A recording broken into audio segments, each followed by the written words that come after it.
नमस्कार दोस्तों, मैं सोना दादी स्वागत करती हूँ आपका जीनियस स्टडी क्लासेस में।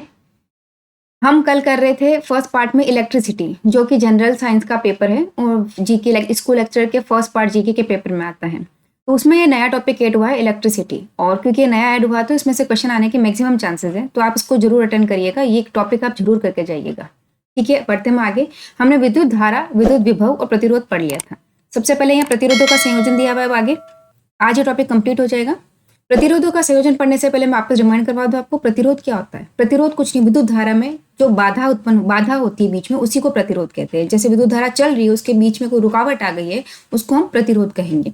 ठीक है, अब प्रतिरोध को दो क्रम में जोड़ा जा सकता है। फर्स्ट है श्रेणी क्रम में, जिसको हम सीरीज में भी कह सकते हैं, प्रतिरोध को सीरीज में, और दूसरा होता है समांतर क्रम में। पहला हम श्रेणी क्रम पढ़ लेते हैं। श्रेणी क्रम कैसे होता है? जब प्रतिरोध आपस में एक के बाद एक जुड़े हो तो इसे श्रेणी क्रम प्रतिरोध कहते हैं। करेक्ट है। अब ये देखिए, ये R1 जुड़ा हुआ है, उसी के जस्ट आगे R2 जुड़ा हुआ है, उसी के जस्ट आगे R3 जुड़ा हुआ है। तो ये एक के बाद एक के बाद एक, उसी एक ही लाइन में जुड़े हुए होते हैं, उसको क्या कहते हैं? हम श्रेणी क्रम कहते हैं। अब इसमें देखिए, यहाँ से विद्युत धारा प्रवाहित हो रही है। ये आपको पता है विद्युत धारा धनात्मक से ऋणात्मक सिरे की तरफ बहती है, तो यहाँ धनात्मक सिरे से विद्युत धारा बहनी शुरू हो रही है यहाँ पर। अब ये यहाँ से प्रतिरोध में ये जाएगी, यहाँ से इस प्रतिरोध में जाएगी। तो ये R1 प्रतिरोध के लिए धारा कौन सी होगी? I। ये सेम ही धारा यहाँ से होकर इस सेकंड वाले में जाएगी, तो ये भी क्या होगी? I। और ये सेम ही धारा इसमें R3 प्रतिरोध में जाएगी, तो धारा क्या होगी? I। यानी तीनों में धारा समान है। जो धारा यहाँ से एंटर हुई है वो सेम टू सेम धारा इन तीनों में जा रही है, बट विभवांतर इनका अलग है। क्यों? क्योंकि हमने लास्ट क्लास में पढ़ा था विभवांतर क्या होता है। विभवांतर होता है किसी एक बिंदु से दूसरे बिंदु के मध्य विभव का अंतर।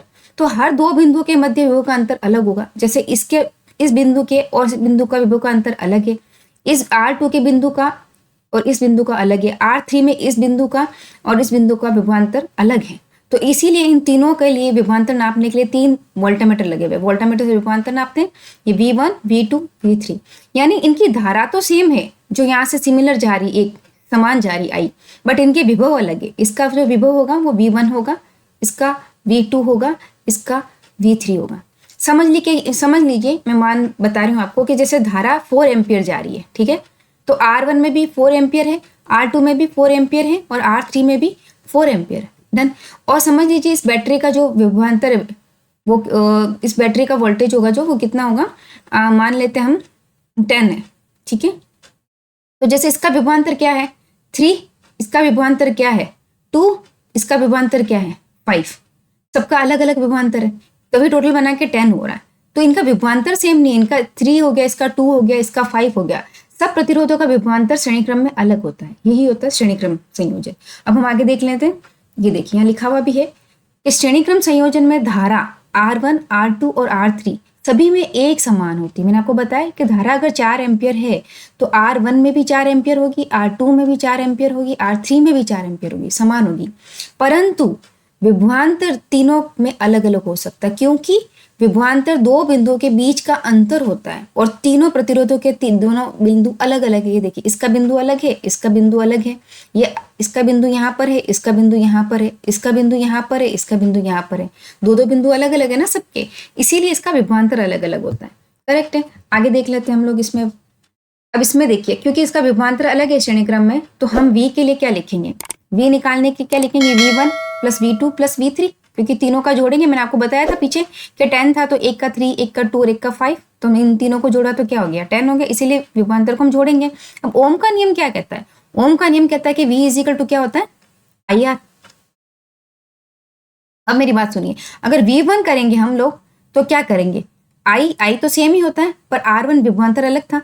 V2 करेंगे तो यहाँ क्या करेंगे? I, क्योंकि R2 में भी I सेम था, बट R2 प्रतिरोध अलग था। और V3 में क्या करेंगे हम? V3 में भी I तो सेम टू सेम है, बट प्रतिरोध उसमें अलग है, R3 हो जाएगा। तो V1 यहाँ पे क्या है? IR1, V2 IR2 और V3 IR3। इन तीनों की वैल्यू हम यहाँ पे पुट कर देंगे V1, V2 और V3 की जगह पर। ये हमने पुट कर दी। और V तो सिंपल IR था, तो V के लिए IR, उसमें कोई 1 2 3 नहीं लगाया, टोटल R है, क्योंकि ये इसके लिए IR1, IR2, IR3। करेक्ट है। अब हम इसको और कैसे लिख सकते हैं? इसको हम ये लिख सकते हैं कि IR इजिकल टू, या नीचे लिख देती हूँ मैं, ये देखिए हमने I कॉमन ले लिया। अब बीच में मैंने क्या रख दिया? R1 plus R2 plus R3, यानी इन तीनों में आई था वो सिमिलर था, यहाँ पे भी आई एक है, यहाँ पर भी आई है, यहाँ पर भी आई, इसको मैंने ब्रैकेट के बाहर लिख दिया कॉमन क्योंकि तीनों में है। फिर अंदर जो बचा, इसमें एक बाहर ले लिया आई तो क्या बचा आई R1, इसमें से आई बाहर लिया क्या बचा R2, इसमें से आई बाहर लिया क्या बचा R3, तो क्या हो जाएगा ब्रैकेट में R1 R2 R3। अब ये आई से ये आई कट जाता है तो पीछे क्या बचता है R is equal to R1 plus R2 plus R3। Very very important, इसमें न्यूमेरिकल्स बनते हैं। यानी अगर श्रेणी क्रम में प्रतिरोध R1 R2 R3 दिया हुआ है तो उसका टोटल प्रतिरोध क्या होगा, इन तीनों को जोड़ दो वो। बट एक समांतर क्रम इसके आगे आएगा, वो उल्टा होता है उसका। ठीक है, श्रेणी क्रम में प्रतिरोध क्या होगा, टोटल प्रतिरोध इज इक्वल टू R1 का, R2 का और R3 का प्रतिरोध। ठीक है, अब देखिए इसमें क्या है, ये सेम ही लिखा है, इसमें बोला है कि कुल प्रतिरोध बढ़ जाता है इसलिए धारा क्या हो जाती है, कम हो जाती है। अब मेरी बात सुनिए, R1 का प्रतिरोध अगर मैं मानूं क्या था 3, R2 का प्रतिरोध क्या था मैं मानूं 2 और R3 का प्रतिरोध क्या था मैं मानूं 5। ठीक है, टोटल प्रतिरोध इनका क्या था 10। तो टोटल प्रतिरोध ज्यादा है, 3 से भी ज्यादा है, 2 से R2 के लिए ज्यादा है और 5 से R3 के लिए ज्यादा है। करेक्ट है, यानी इन तीनों का प्रतिरोध से जो R होता है वो प्रतिरोध बढ़ जाता है इन तीनों, जब तीनों के प्रतिरोध को हम ऐड करते हैं तो इसलिए धारा क्या होती है इसमें कम होती है। श्रेणी क्रम का जो होता है परिपथ उसमें क्या होती है, धारा कम होती है। ठीक है, अब हम आगे चलते हैं। एक इंपॉर्टेंट चीज कि श्रृंखला परिपथ में सभी अवयव एक ही मार्ग से जुड़े होते हैं और इसमें धारा सर्वत्र समान रहती है। जैसे अब मैंने आपको बताया, एक यहाँ पर है प्रतिरोध, दूसरा इसी के आगे, तीसरा इसी के आगे, तो समान धारा प्रवाहित होती है। करेक्ट है। अब अगर इसमें से मैं बोलूँ कि एक बल्ब खराब हो गया, ठीक है, ये देखिए, जैसे मैं कहूँ ये एक प्रतिरोध, फिर यहाँ दूसरा प्रतिरोध, फिर यहाँ तीसरा प्रतिरोध, तो धारा इधर से ही होके जा रही है। करेक्ट है। मैं कहूँ कि ये खराब हो गया, अब इसमें से धारा बह ही नहीं सकती यहाँ से, तो अगर एक बीच में खराब हो गया तो धारा आगे जानी रुक जाएगी, यानी आगे का जो भी परिपथ होगा वो खराब हो जाएगा। इसका मतलब है कि अगर कोई एक बल्ब हो, अगर 3 बल्ब हो यहाँ पर और कोई एक बल्ब बीच का खराब हो जाए और श्रेणी क्रम में जुड़ा हुआ है तो पूरा परिपथ बंद हो जाएगा।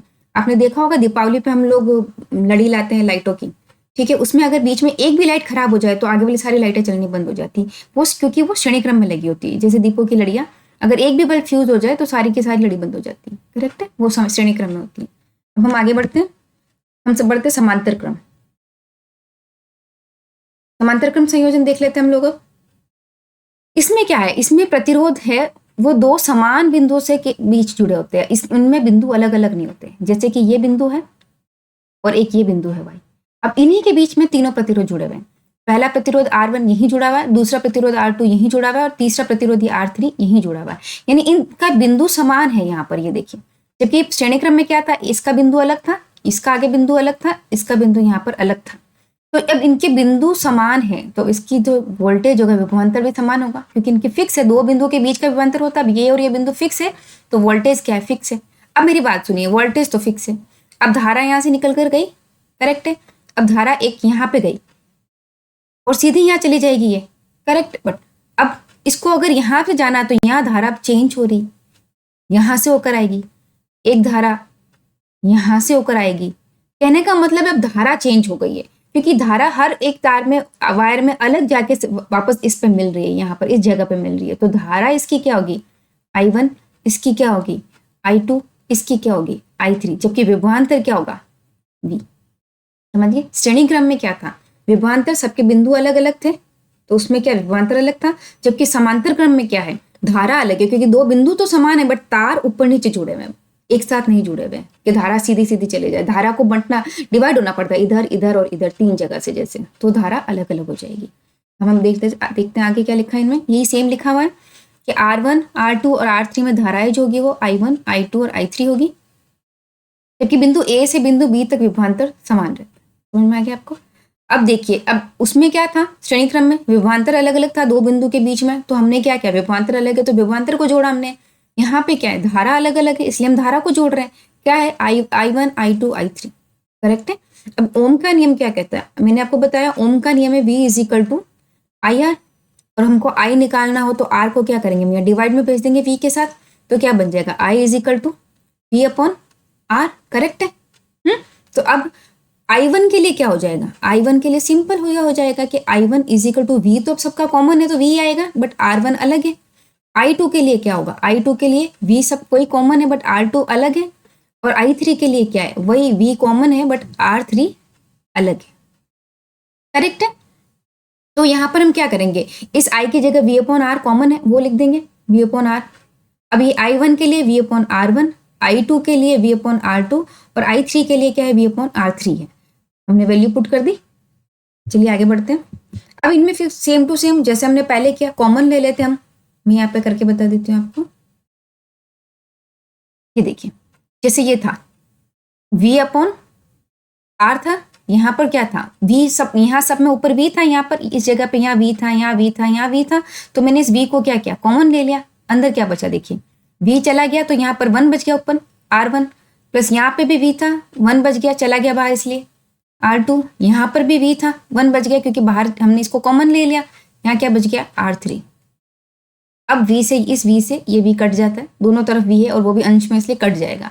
आप सोचोगे ऐसे कैसे काट देंगे, आप देखो इस V को अगर अपन इधर ले जाएंगे तो क्या बट्टे में आएगा यहाँ पर, तो बट्टे ये ऊपर से नीचे कट जाता है, इसलिए मैंने यहीं पे काट दिया इसको। ठीक है, बचता क्या, ये देखिए यहाँ पे ये V कट गया ये वाला, तो यहाँ पर भी क्या बच गया 1, तो बचा क्या 1 अपॉन R1 इजिकल टू क्या है R1 R2 R3।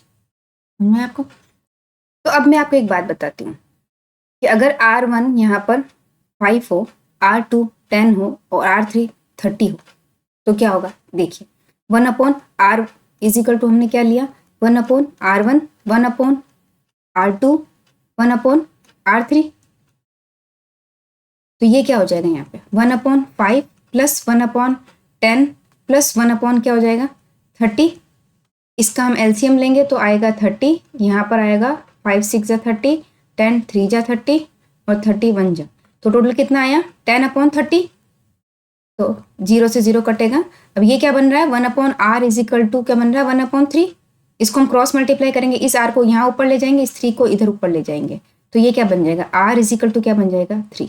अब देखो R की वैल्यू कितनी है 3, यानी उसमें श्रेणी क्रम में क्या हो रहा था कि R सबको जोड़ने पर बढ़ रहा था। जैसे एक 5 था, एक 2 था, एक 6 था, तो क्या हो जाता 6 और 5 11 और 2 13, टोटल से ज़्यादा हो जा रहा है सबके 5 2 और 11 जिससे भी। और यहाँ पर क्या हो रहा है जैसे एक 5 है, एक 10 है, एक 30 है, बट जो टोटल प्रतिरोध R आ रहा है वो कितना आ रहा है यहाँ पे 3, इन सबसे कम आ रहा है। यानी समांतर क्रम में क्या हो रहा है कुल प्रतिरोध कम हो रहा है, उससे क्या हो रहा है धारा की आपूर्ति ज़्यादा होगी। प्रतिरोध कम होगा, रुकावट कम होगी तो धारा ज़्यादा बहेगी। ये अंतर है श्रेणी क्रम और समांतर क्रम में।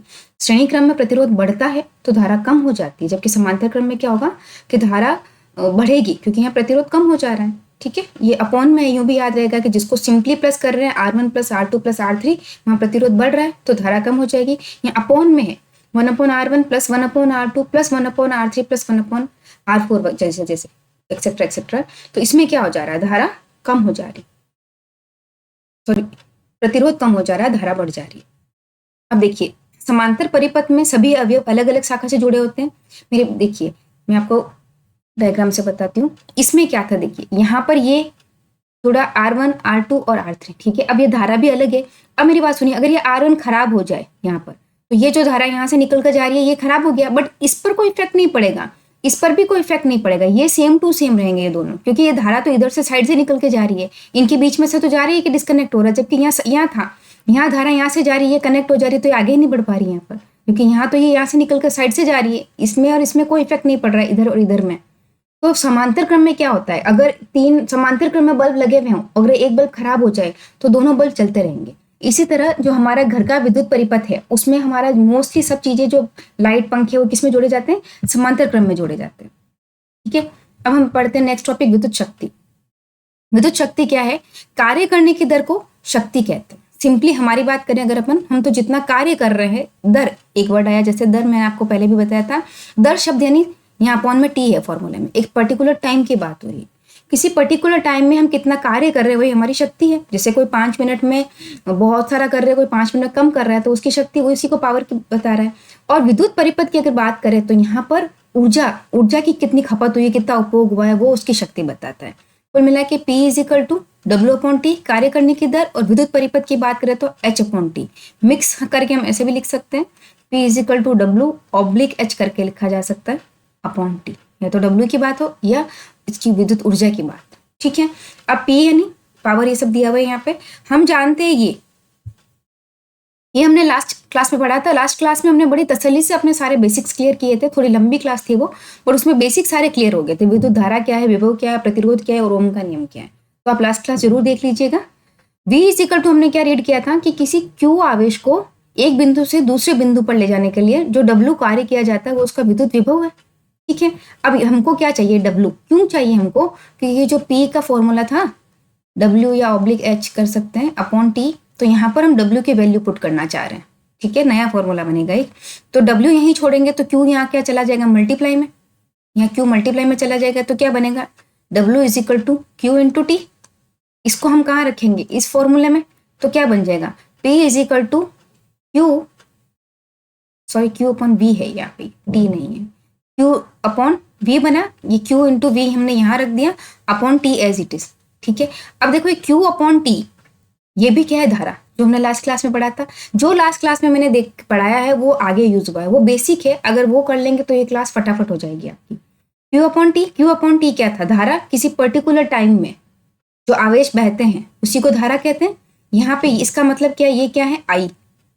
अब इसकी जगह पे मैं I लिखूं तो P इज इक्वल टू क्या बन जाएगा, V एज इट इज, ये इसके साथ I, इधर I V लिखो या VI लिखो, एक ही बात है।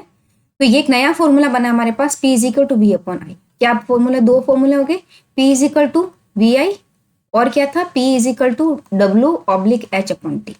ठीक है, ये आगे यूज होंगे, बहुत इंपॉर्टेंट है। अब हम बात करते हैं हमारी घर पे जो बिजली की खपत होती है, जो हम कहते हैं यूनिट निकली है, किलोवाट पर आवर, इसको हम बोलते हैं। देखिए हमारे घर में जो विद्युत ऊर्जा को हम क्या कहते हैं, किलोवाट पर आवर, किलोवाट घंटा, ये देखिए पर आवर नहीं, सॉरी घंटा होता, पर में डिवाइड में हो जाता है। P इज इक्वल टू क्या था, H अपॉन T था। अब ये जो H हम निकालते हैं, यही होती है हमारी यूनिट बिजली, एक तरह की कितनी ऊर्जा हम खपत हुई है घर में। तो H इज इक्वल टू क्या हो जाएगा, T यहाँ मल्टीप्लाई में चला जाएगा, तो क्या बनेगा, P इंटू T। ये जो है ये क्या है यहाँ पर, किलोवाट पर आवर। कैसे, मैं आज समझते आगे। देखो ये फॉर्मूला तो निकल ही गया, H upon is equal to P into T, पीछे बता दिया मैंने आपको। अब H क्या है यहाँ पर, किलोवाट में है, पावर है जो किलोवाट में है, T यहाँ पर आवर में, घंटे में, टोटल इसको मिला के किलोवाट पर आवर कहते हैं ये। और ये किलोवाट पर आवर ही एक यूनिट के बराबर होता है, यानी kilowatt, sorry or, kilowatt hour is equal to 1 unit, not per our.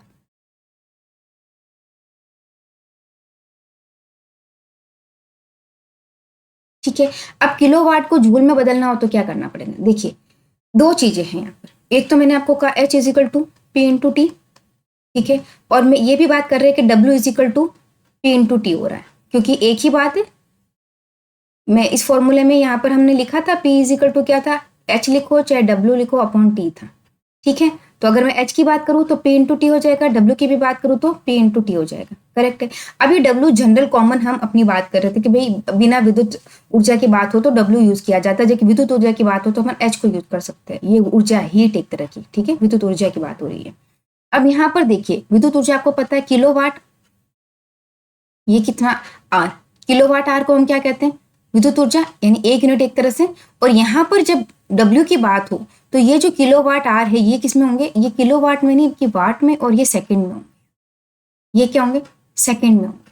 तो अगर मैं बात करूँ कि 1 किलोवाट, यानी 1 किलोवाट इज इक्वल टू कितना, ये W क्या एक तरह से जूल है, कितने जूल होंगे। तो जूल निकालने के लिए हमको किलोवाट को किस में चेंज करना पड़ेगा, वॉट में, आर को किस में चेंज करना पड़ेगा, सेकंड में, तो ये W जूल निकल जाएगा। तो हमने क्या किया, kilowatt is equal to 1000 watt, 1 hour is equal to, देखिए 1 आवर को मिनट में चेंज किया तो 60 से मल्टीप्लाई किया, फिर 60 मिनट को हमने चेंज किया सेकंड में तो फिर 60 से मल्टीप्लाई किया, तो 2 बार मल्टीप्लाई करने से 360 into 60 is equal to 3600 second मिल जाएंगे। ठीक है, ये टोटल मिल जाएंगे, इसका आंसर आ जाएगा 3.6 और फिर 50 एक है और एक पॉइंट लगने से 0 बना 10⁶ जूल।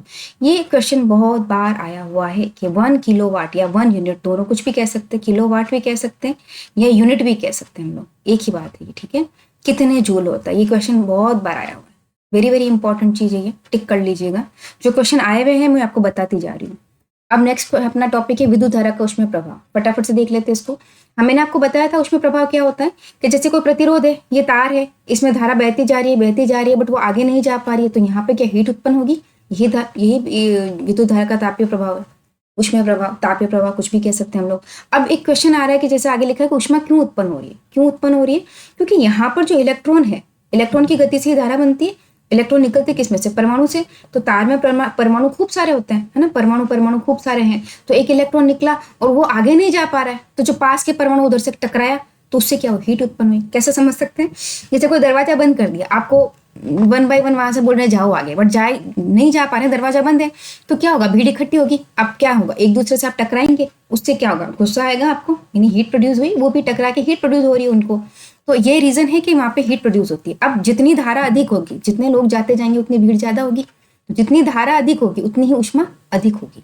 ठीक है, अब ये जो परिभाषा है वो एज इट इज एनसीईआरटी में दी हुई थी, इसलिए मैंने यहाँ लिख दी है। इसका उपयोग कहाँ कहाँ हो रहा है, देखिए, विद्युत हीटर में और विद्युत प्रेस में। मैंने आपको समझा दिया, जो समझाया वही सेम टू सेम ये परिभाषा है, और कुछ भी नहीं है। विद्युत धारा का जूल का तापीय नियम, अगर आप समझ ले रहे हैं ना, तो आप वहां पे परिभाषा का आंसर भी, क्योंकि वहां पे एमसीक्यूज आते हैं, एमसीक्यूज की खास बात यह है कि अगर हमारे समझा हुआ है तो वो उस आंसर को निकाल लेते हैं। ठीक है, अब देखिए H इज इक्वल टू हमने रीड कर रखा है, P इंटू टी होता है। क्यों होता है, क्योंकि पावर सबसे पहले हमने देखा था उष्मा या कार्य करने की दर थी, ये था। H यहीं रखा, T इधर भेजा, तो H बराबर P इंटू टी हो गया। अब P हमने एक और देखा था, P के 2 फॉर्मूले देखे थे, P is equal to VI भी देखा था यहाँ पर, याद है। तो इस फॉर्मूले को हमने यहाँ रख दिया, तो ये क्या बन गया, H is equal to P into T था, और P बराबर क्या है, VI था। इस VI को मैंने इस P की जगह पुट कर दिया, तो H बराबर क्या बना, VI। ठीक है, अब यहाँ पर भी ताप का नियम, जूल खत्म नहीं हुआ, जूल का ताप का नियम यहाँ भी खत्म नहीं हुआ, वैज्ञानिक का नाम है जूल। तो इन्होंने क्या किया, इस V को भी रिप्लेस किया। इन्होंने बोला कि अगर हमारे पास सिर्फ धारा हो और समय हो और प्रतिरोध भी हो, तो हम क्या ऊर्जा निकाल सकते, बिल्कुल निकाल सकते, क्योंकि V is equal two ohm के नियम के अनुसार क्या होता है, IR। तो हम इस IR को कहाँ पुट कर देंगे, इस जगह पे, तो क्या बन जाएगा, H इज इक्वल टू क्या बन जाएगा, ये IR मैंने यहाँ रख दिया, तो ये IR इंटू IT यहाँ ऑलरेडी है, ये IT। अब देखिए 2 I बन गए, इसको मैं लिख सकती हूँ I स्क्वायर R और T, ये एक I, ये 2 I स्क्वायर बन गए, R का R, T का T। यही जूल का तापन नियम है, ये देखिए H is equal to I square RT। ठीक है, यहाँ पे I करंट है, प्रतिरोध R है, T टाइम है, और हीट क्या है, H उष्मा, जिसको हम कहते हैं। ये तापन नियम है। अब एक बहुत इंपॉर्टेंट चीज है कि क्वेश्चन भी बन सकता है, देखिए एक तरह से कि ऊष्मा सीधे किसके समानुपाती है। अब आपने फॉर्मूला पढ़ा भी, H is equal to I square RT। तो देखिए H किसके समानुपाती है, I स्क्वायर के, I के वर्ग के समानुपाती है, साथ साथ है इसमें। H किसके समानुपाती, प्रतिरोध के, क्योंकि इसके साथ है। H किसके समानुपाती, T के, क्योंकि इसके साथ है। यानी अगर H अगर ऐसे लिखा होता 1/R, तो व्युत्क्रमानुपाती होता, क्योंकि आप उल्टे हैं, है ना, बट ये साथ साथ में अंश में, दोनों में अंश में, तो क्या होगा, ये समानुपाती का होता है। तो इसमें लिखा है कि ऊष्मा सीधे किसके समानुपाती, फर्स्ट ऑप्शन है धारा के वर्ग के, सेकंड है प्रतिरोध के, थर्ड है समय के, और चौथा आपको दे दिया उपरोक्त सभी। तो आप आंसर कर पाएंगे क्या है, उपरोक्त सभी, है ना। धारा जूल के नियम के अनुसार क्या है, ये तीनों ही सही है, यानी उपरोक्त सभी के समानुपाती होती है ऊष्मा। ठीक है, इसके अनुप्रयोग देख लेते हैं। 3 अनुप्रयोग है, फर्स्ट बल्ब है, सेकेंड विद्युत आयरन होगा, और थर्ड होगा फ्यूज। विद्युत बल्ब मैंने आपको बताया था, विद्युत बल्ब क्या था, विद्युत बल्ब में टंगस्टन का फिलामेंट है, मैंने आपको बताया था। यहाँ जो है ये बल्ब है, जैसे यहाँ तार लगा है, यहाँ पर एक फिलामेंट होता है टंगस्टन का। इसका भी कुछ ना कुछ प्रतिरोध होता है। ये धारा जब जाती है तो कुछ धारा तो यहाँ से लाइट देने में निकल जाती है, और कुछ धारा यहाँ पे ये हीट उत्पन्न करती है, इसीलिए बल्ब ज्यादा देर चलता है तो गर्म हो जाता है। और टंगस्टन की कैपेसिटी, उसका गलनांक बहुत उच्च होता है, तो वो इतनी इजीली जलता नहीं, इतनी इजीली गलता नहीं है, इसीलिए टंगस्टन का तार लगाया जाता है बल्ब के अंदर। और बल्ब के यहाँ पर क्या भरी होती है, गैस भरी होती है, जो कि क्या होती है, नाइट्रोजन एंड ऑर्गन।